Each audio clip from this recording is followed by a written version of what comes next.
बिहार के 4 सीटों पर उपचुनाव की तारीख आज यानी 13 नवंबर को 4 सीटों पर जो वोटिंग है वो हो रही है। सुबह 7 बजे से वोटिंग शुरू हुई है और शाम 5 बजे तक ये वोटिंग चलेगी। आपको बता दें कि वोटिंग को लेकर सबसे ज्यादा रस्साकसी जो है वो बिहार के दोनों प्रमुख गठबंधन के अलावा नई पार्टी के आने के वजह से सियासत करने वाले लोगों के दिलों में मची हुई है। आपको बता दें कि बिहार के जिन 4 सीटों पर उपचुनाव हो रहे हैं वहां के जो विधायक थे वो 2024 के लोकसभा चुनाव में चुनाव जीतकर सांसद बन गए हैं। उनके संसद में जाने के बाद ये सीटें खाली हुई है और इस वजह से यहाँ उपचुनाव हो रहा है। उपचुनाव में 2025 का सीधे तौर पर सेमीफाइनल के हिसाब से देखा जा रहा है।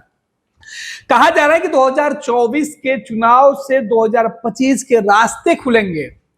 2024 का ये उपचुनाव जीतने वाली पार्टी, गठबंधन और उसके नेता अपना भविष्य 2025 में देख रहे हैं। यही वजह है कि पहली बार लंबे समय के बाद लालू प्रसाद यादव भी चुनाव प्रचार करने के लिए बिहार विधानसभा के 4 सीटों में से खास सीटों पर उतरे थे चुनाव प्रचार करने के लिए। इधर इस सीट पर लेकर जिन 4 सीटों की हम चर्चा कर रहे हैं उसमें सबसे ज्यादा जो उम्मीदवार मैदान में उतरे हैं वो है बेलागंज। बिहार के 4 सीटों में से सबसे हॉट सीट बनी हुई है बेलागंज की सीटें। दूसरे नंबर पर इमामगंज की सीटें है। इमामगंज और बेलागंज दोनों ही गया में आते हैं। गया के अंदर जहानाबाद गया का जो बॉर्डर इलाका है, इस इलाके से दोनों ताल्लुकात रखते हैं और यहाँ के वोटर काफी जो है वो जो समझदार माने जाते हैं, सुलझे हुए वोटर हैं और ये तय करेंगे कि कौन होगा इस इलाके का सिरमौर किसके सर पे, कौन सजेगा, सर पे ताज किसके सजेगा, कौन यहाँ का विधायक बनेगा, कौन यहाँ हीरो बनेगा। ये जो है सीधे तौर पर रस्साकसी है और आखिरी क्षण तक, वोटिंग के आखिरी क्षण तक उम्मीदवार कल देर रात तक जो है डोर टू डोर कैंपेन करते हुए दिखाई पड़े। हालांकि इलेक्शन कमीशन की सख्त गाइडलाइन है कि 4 से ज्यादा लोग एक साथ नहीं दिखेंगे।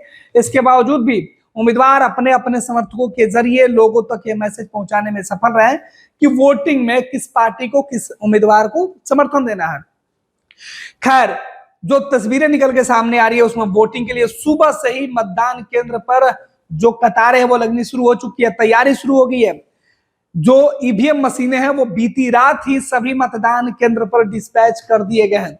बेलागंज सबसे खास है क्योंकि बेलागंज से पिछले कई दफे से लगातार विधायक बनते आ रहे राष्ट्रीय जनता दल के विधायक पूर्व मंत्री डॉक्टर प्रोफेसर सुरेंद्र यादव का यह सीट है, उनका गढ़ है और इस सीट से उनके बेटे भी इस चुनाव में उनको उम्मीदवारी राष्ट्रीय जनता दल ने दी है। तो उनके बेटे जो अक्सर अपने पापा के लिए चुनाव कैंपेन का काम करते थे, आज खुद उम्मीदवार बनकर मैदान में उतरे हैं। विश्वनाथ की यह अग्नि परीक्षा है और राजनीति में उनकी ये एंट्री किस तरीके से जो है वो होती है यादव परिवार के लिए, वो देखना दिलचस्प है। फिलहाल सुरेंद्र यादव के सामने यादव चेहरा दूसरा टक्कर देने के लिए तैयार है। इस बीच पूर्व एमएलसी जो मनोरमा देवी मैदान में है, मनोरमा देवी के बेटे भी चुनाव में विश्वनाथ यादव को टक्कर देते हुए दिखाई पड़ रहे हैं, जो है लगातार चुनाव प्रचार करते हुए दिखाई पड़ रहे हैं। यही वजह है कि सीधी टक्कर जनता दल यूनाइटेड के उम्मीदवार मनोरमा देवी और राष्ट्रीय जनता दल के उम्मीदवार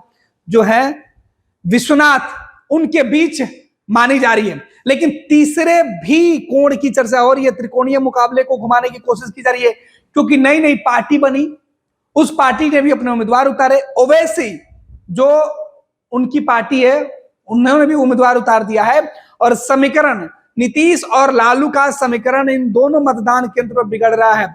बेलागंज में और इमामगंज में भी समीकरण बिगड़ते हुए दिखाई पड़ रहा है क्योंकि एमवाई समीकरण जो लालू प्रसाद यादव की थी, जिसे तेजस्वी A to Z बना रहे थे, वो समीकरण में सेंधमारी इस बार नई पार्टी बनाने वाले नेताओं ने की है।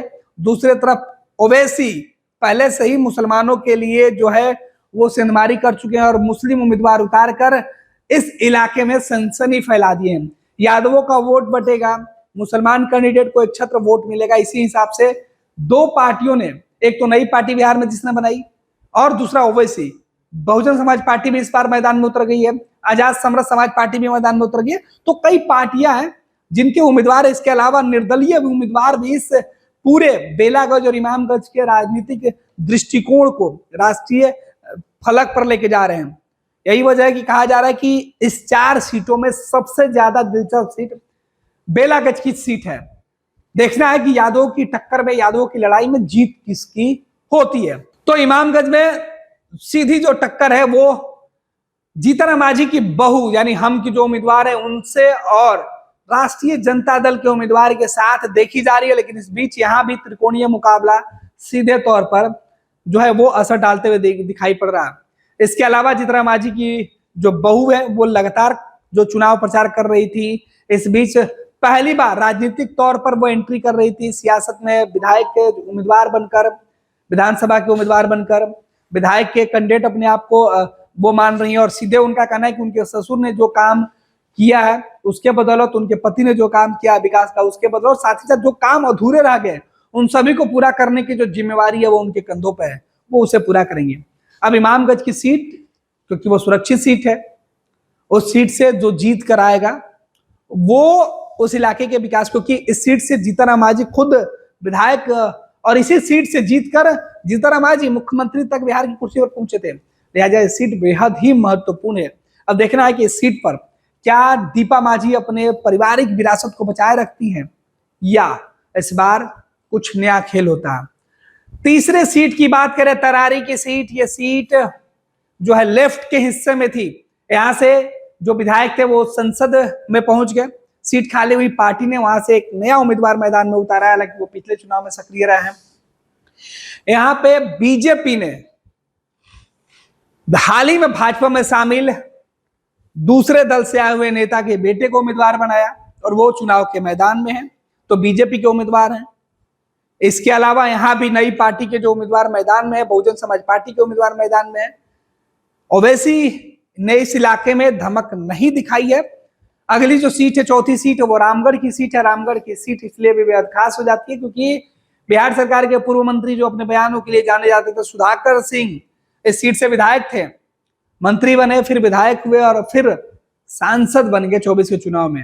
राष्ट्रीय जनता दल के उम्मीदवार, इस बार उन्होंने इस सीट को अपनी विरासत बनाने के लिए अपने भाई को उम्मीदवार बना दिया। जगदानंद सिंह राष्ट्रीय के प्रदेश अध्यक्ष, राष्ट्रीय जनता दल के प्रदेश अध्यक्ष, वो इस सीट से अपने बेटे को टिकट दिलाने में सफल हुए। उनके बेटे अजीत यहां से चुनाव लड़ रहे हैं। देखना है कि सुधाकर लगातार प्रयास कर रहे थे कि वो सीट उनके कब्जे में रहे। इसके लिए उन्होंने कई जनसभा की, कई तरीके के बयान दिए, जिसके बयानों की वजह से वो सुर्खियों में भी है।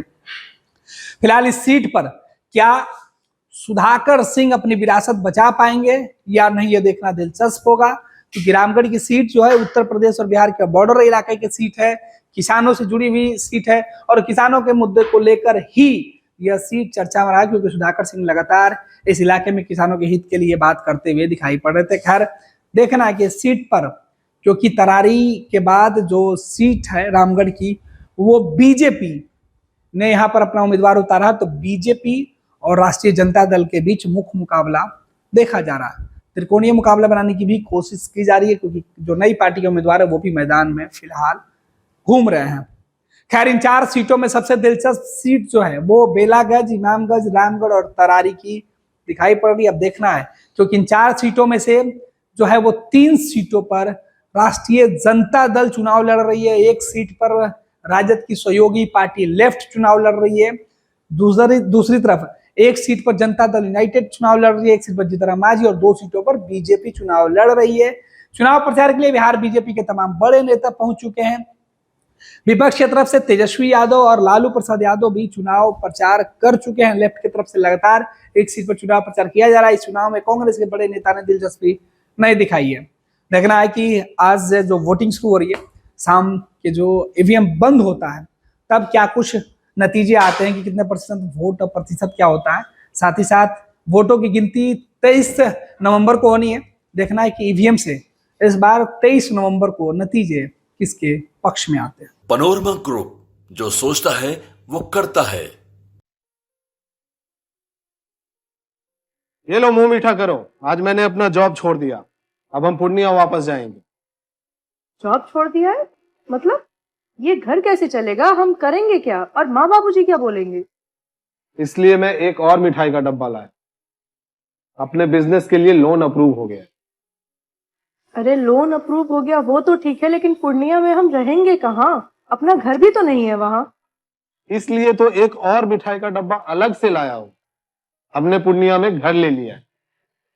पूर्णिया के ई होम्स पैनोरमा में।